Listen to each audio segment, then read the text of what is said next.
성부와 성자와 성령의 이름으로. 사랑하는 교우 여러분, 오늘은 종말론적 신앙이라고 하는 제목으로 말씀을 나눌 때 함께 은혜받는 귀한 시간이 되어지기를 원합니다. 우리는 매일같이 주어지는 물리적인 시간은 항상 똑같습니다. 하지만 우리가 나이가 들면 들수록 느껴지는 것이 시간에 대한 주관적인 생각이라고 하는 것입니다.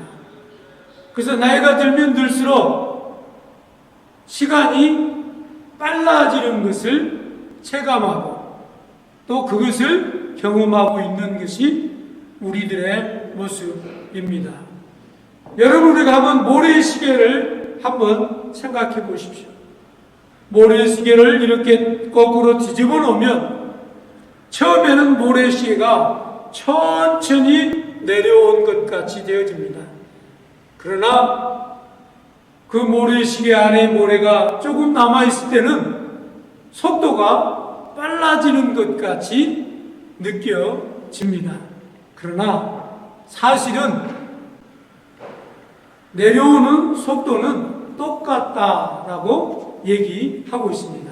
단지 느끼는 느낌이 다를 뿐이라는 것이죠. 그렇습니다. 물리적인 시간은 하루에 24시간 똑같이 지나가고 있습니다. 그런데 문제는 우리가 나이가 들면 들수록 시간에 대한 느낌이 달라지게 되어진 것을 우리는 알 수 있습니다. 여러분, 물질 문명이 발달하면 발달할수록 우리는 시간이 단축되게 되어진 것을 경험해 봅니다. 옛날에는 말이에요, 시골에서 음대를 갔다 오려면 달구지를 타고 아침에 출발해서 하루 종일 갔다가 집에 오면은 하루가 걸립니다. 하루가 걸렸던 읍내를 요즘에는 1시간 내지 2시간이면 차를 몰고 가서 자기가 보고 싶은 일 다 보고 오는데 1-2시간이면 끝이 납니다.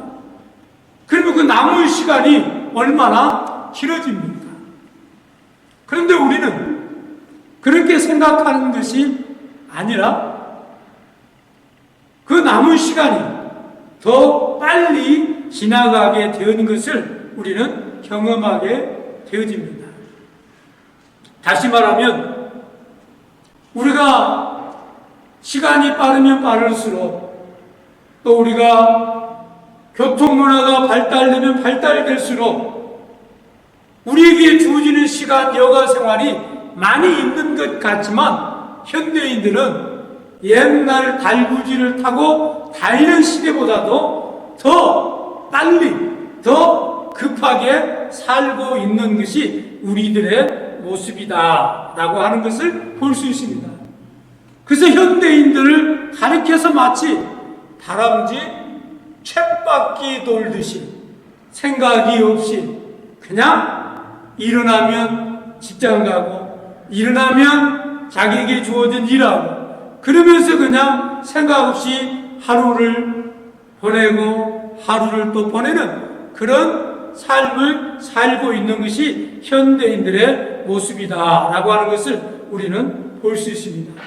그러다가 어느 날 갑자기 불현듯이 자기가 걸어온 뒤안길을 돌아볼 때에 그때의 인생 무상함의 절감을 깨닫게 되어진 것을 볼 수 있습니다. 그러므로 사랑하는 교우 여러분, 평소에 내 인생 전체를 한번 돌아보고 또 시간이 날 때마다 묵상하고 또 시간이 날 때마다 내 인생을 정리를 해서 살아가는 것이 정말 종말론적인 신앙생활 하는 사람들의 자세인 것을 우리는 볼 수 있습니다. 그래서 오늘 본문을 통해서 우리가 볼 수 있는 것이 종말론적 신앙을 회복할 때에 우리의 인생이 아름다운 인생이 되어질 뿐만 아니라 우리 인생을 보람차고 또 의미 있게 가꾸어 갈 수 있는 삶을 살게 된다는 것입니다. 그래서 종말론적인 신앙생활은 바로 시작과 끝이 있다고 하는 것을 깨닫는 것이 중요합니다. 오늘 본문에 보면 형제 여러분, 내 말을 명심하여 들으십시오. 이제 때가 얼마 남지 않았습니다. 때가 얼마 남지 않았다라고 말씀하고 있습니다. 엄밀히 말하면 우리 인생은 태어나면서부터 나이가 들면 들수록 종말을 향해서 달려가고 있습니다. 좀 불편한 말씀으로 들리실지 모르지만 우리는 태어나면서부터 죽음을 향해서 달려가고 있다는 것입니다. 그러나 종말론적인 신앙생활을 하는 사람은 죽음을 향해서 달려가는 것이 아니라 의미 있는 삶, 가치 있는 삶, 후회 없는 삶을 살기 위해서 내게 주어진 시간을 가지고 선용하면서 달려가고 있다라고 하는 것을 깨닫게 된다는 것입니다. 그래서 역대상 29장 15절에 보니까 이렇게 기록이 되어져 있습니다. 앞에서는 우리가 우리 열조와 다름없이 나그네와 우거한 자라 세상에 있는 날이 그림자같이 머무름이 없나이다. 여러분, 그림자를 한번 생각해 보십시오. 한여름날의 그림자는 금방 없어지고 사라지게 되어진 것을 볼 수 있습니다. 우리 인생이 그렇게 덧없이 빨리 지나가고 있다는 것이지요.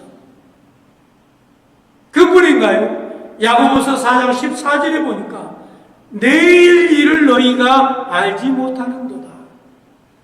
너희가 생명이 무엇이뇨? 너희는 잠깐 보이다가 없어지는 안개니라. 언제 우리 인생이 끝날지 모르고 또 안개와 같이 언제 우리 인생이 사그라지고 없어질지 모른다는 것입니다. 그러나 오늘 현대 사람들은 늘 생각합니다. 우리 주변에도 이번 코로나 바이러스로 해서 많은 사람들이 한국 사람들 가운데서도 죽어가고 있습니다. 죽은 사람들이 있습니다. 그런데 살아 숨쉬고 있는 우리는 나에게는 죽음이 저 멀리 있는 것 같이 생각합니다. 나는 영원히 살 것 같이 생각합니다. 그리고 죽음은 다른 사람들의 얘기지 나와는 아무런 상관이 없다라고 착각하면서 살아가는 사람들이 있습니다. 그러나 종말론적인 신앙생활 하는 사람들은 매일 아침 일어나면서 눈을 감을 때 죽음이라고 하는 것을 생각해야 된다는 것입니다. 언젠가는 내 인생에 끝이 있다라고 하는 것을 생각해야 된다는 것입니다. 그러면 지금 이 순간이 얼마나 소중하고 얼마나 귀하고 얼마나 축복된 자리고 지금 현재 상황인지 깨닫게 된다는 것입니다. 그래서 우리는 보이는 세상은 사라져가고 있습니다. 아무리 세상이 화려하고 아무리 좋은 명예와 권세와 좋은 환경을 내가 소유했다 할지라도 여러분이 잡고 있는 그것이 지금 사라져가고 있다고 하는 것을 깨닫는 것이 중요하다는 거예요. 그래서 베드로전서 1장 24절에 보니까 그러므로 모든 육체는 풀과 같고 그의 모든 영광이 불에 꽃과 같으니 풀은 마르고 꽃은 떨어지되 오직 주의 말씀은 세세토록 있도다 라고 기록이 되어져 있습니다. 그러므로 종말론적인 신앙생활 하는 사람은 시작이 있으면 끝이 있다고 하는 것을 알아야 됩니다. 그래서 늘 우리는 하느님을 가리켜서 뭐라고 말씀합니까? 알파와 오메가, 시작이 있고 끝이 분명히 있습니다. 여러분은 어떠한 삶을 살고 있습니까? 우리에게 주어진 끝을 생각하면서 오늘 내게 주어진 시간을 의미 있고 계획성 있게 가치 있게 살아가는 저와 여러분이 되어지길 소망합니다. 뿐만 아니라 종말론적인 신앙생활은 후회 없는 삶을 사는 것입니다.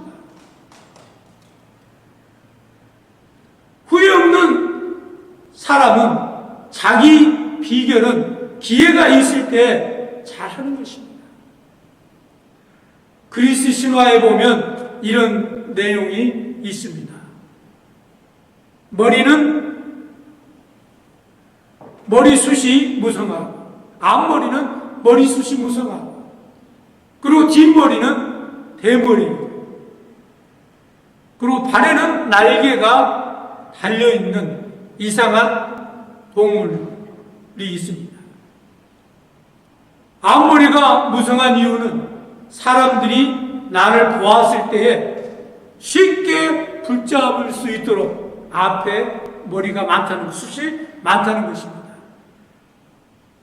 그러나 뒷머리는 대머리로 되어 있습니다. 그 이유는 지나가면 다시 붙잡으려면 붙잡을 수가 없다는 것입니다. 그리고 발에는 날개가 달린 이유는 최대한 빨리 사라지기 위함이라고 합니다. 그 이름이 무엇이냐? 바로 카이로스, 시간 또는 기회다라고 하는 것입니다. 그렇습니다. 우리 인생에서 기회는 항상 기다려주는 것이 아닙니다. 우리에게 주어진 그 기회를 우리가 붙잡지 아니하면 쉽게 그 기회는 사라지고 만다는 것입니다. 그래서 후회 없는 삶을 산다고 하는 것은 늘 우리에게 주어진 기회, 하나님께서 우리에게 주신 사명, 하나님께서 우리에게 주신 은총을 우리는 붙들고 그것과 함께 우리 인생을 살아가고 또 주님 앞에 의미 있는 삶을 사는 것이 중요하다라고 하는 것입니다. 그래서 에베소서 5장 16절에 보니까 세월을 아끼라, 때가 악하니라. 세월을 아끼라는 말은 바로 기회를 돈 주고 사는 것과 같다라고 하는 것입니다. 여러분 인생은 한 번밖에 살지 못합니다. 그렇기 때문에 인생은 기회가 단 한 번밖에 없는 겁니다. 그러나 단 한 번밖에 주어지지 않는 이 인생을, 이 기회를 어떻게 붙들고 어떻게 사느냐에 따라서 어떤 사람은 후회 없는 삶을 살게 되어진 것이고 어떤 사람은 인생의 막다른 길에 도달했을 때에 가슴을 치며 땀을 치며 땅이 꺼져라고 한숨을 쉬며 후회한들 다시 그 인생이 우리에게 다른 기회로 주어지지 않는다라고 하는 것입니다. 그렇기 때문에 한 번밖에 주어지지 않는 이 인생의 기회를 우리가 어떻게 붙들고 사느냐에 따라서 그 사람의 삶의 모습이 결정되어진 것을 볼 수 있습니다. 그래서 인간의 인생의 시간은 기회인데 그 기회를 놓치지 말아야 합니다. 그리고 인생이 나를 무작정 기다려주지 않습니다. 그러면 우리는 어떠한 삶을 살아야 되는 것입니까? 순간순간 우리는 그리스도인들이라고 하는 것을 깨닫고 우리 인생의 삶의 구체적인 계획과 또 우리 마음을 염미했고 그리고 우리 자신을 돌아보면서 초연하게 주의 길을 우리에게 주어진 일을 최선을 다해서 사는 것이다 라고 하는 것입니다. 다시 말하면 우리 마음의 중심이 세상보다는 영원한 것에 하느님의 나라에 집중해야 된다는 것입니다. 그래서 정말로 신앙생활은 영원한 가치를 두는 삶이라는 것이죠. 일시적인 즐거움은 영원한 즐거움에 기히 비교할 수가 없습니다. 세상 것들로 인해서 많은 사람들은 울기도 하고 또 기뻐하기도 합니다. 하지만 세상의 조건들은, 세상의 기쁨은 영원하지 않습니다. 진정한 기쁨과 진정한 축복은 바로 세속적인 것에서 와지는 것이 아닙니다. 영원한 것에서 진정한 가치가 있고 진정한 기쁨이 있게 된다는 것입니다. 그러므로 세상의 즐거움에 많은 사람들이 취해 살고 있습니다. 많은 사람들은 세상의 눈에 보이는 것을 쫓아서 살아가고 있습니다. 그러나 종말론적인 신앙생활하는 사람은 눈에 보이는 것에 마음을 뺏기는 것이 아니라 영원한 가치 있는 것에 마음을 두고 살아가게 된다는 것입니다. 영원한 가치는 어디 있습니까? 바로 하느님의 나라에 가치를 두고 살아가고 있습니다. 오늘 우리가 읽었던 복음서를 한번 보십시오. 예수님께서 12제자를 선택하고 부릅니다. 그런데 그들이 직업이 있었습니다. 그들에게는 생활의 도구가 있었습니다. 그 생활의 도구가 있었기 때문에 그 도구는 그들의 가족을 먹여 살리는 것이고 그들의 삶의 전부였습니다. 그러나 예수님께서 그들에게 찾아가서 제자로 부를 때에 그들이 가지고 있는 모든 생활 도구를 버렸습니다. 자기들의 직업을 버렸습니다. 그리고 자신들의 재산을 버렸습니다. 그리고 자신들의 가족을 버렸습니다. 그리고 주님을 따랐습니다. 그들이 그 모든 것을 버리고 주님을 따를 수 있었던 비결은 어디에 있었느냐? 그들은 눈에 보이는 것에 가치를 두는 것이 아니라 지금 내 눈에 보이는 이 가치보다도 세상적인 가치보다도 영원한 가치, 하나님 나라의 가치에 그들이 우선순위를 두었기 때문에 그 우선순위를 따라 살아갈 때 비로소 자기들이 가지고 있는 소유와 재산과 모든 것을 뒤로하고 영원한 가치를 위해서 주님을 따를 수 있었다라고 하는 것입니다. 그렇습니다. 오늘 주님께서 우리에게 찾아오셔서 우리를 주님의 제자로 부르십니다. 그리고 모든 것을 포기하라고 합니다. 여러분 포기할 수 있습니까? 그걸 다 버릴 수 있습니까? 그러나 영원한 가치를 소중히 여긴 사람, 하나님의 나라에 가치를 두고 사는 사람은 그 모든 것을 버릴 수 있다라고 하는 것입니다. 그래서 영원한 가치를 두고 사는 사람, 우선순위에 두고 사는 사람은 주님의 나라에 아름답게 쓰임받을 수 있는 사람이요 주인공이 될 수 있습니다. 말씀의 결론을 맺습니다. 우리 인생이 특별하다는 것 과연 무엇입니까? 영혼을 바라보면서 사는 지혜가 있다는 것입니다. 종말론적인 신앙생활은 만일 오늘 하느님이 나의 생명을 불러가신다면 과연 내가 내 자신은 내 인생에 대해서 어떻게 평가할 수 있겠는가의 질문에 답을 가지고 있어야 합니다. 또한 내 주변의 사람들이 나를 뭐라고 할까? 내 주변의 사람들에게 내가 어떤 모습으로 보여질 것인가? 또한 주님이 우리가 주님 앞에 섰을 때 주님께서 우리를 어떻게 평가하실까? 우리 모두 이 아침에 깊은 묵상에 해야 될 문제입니다.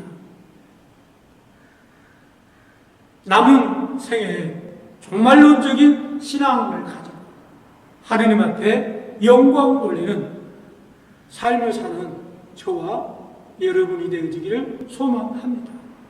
이것이 바로 기독교인들이 가져야 될 종말론적인 신앙생활입니다.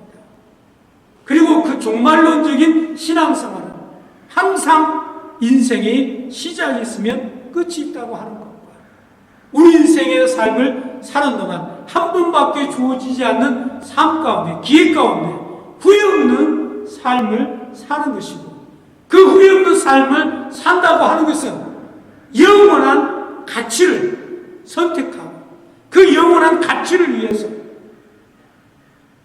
내 모든 것을 포기할 수 있는 그런 믿음의 삶을 사는 사람이 종말론적인 신앙생활을 하는 사람들의 삶의 자세라고 하는 것을 믿으시고 오늘도 우리의 삶 가운데 종말론적인 삶의 삶으로 영광 돌리는 저와 여러분이 되어지기를 소망합니다.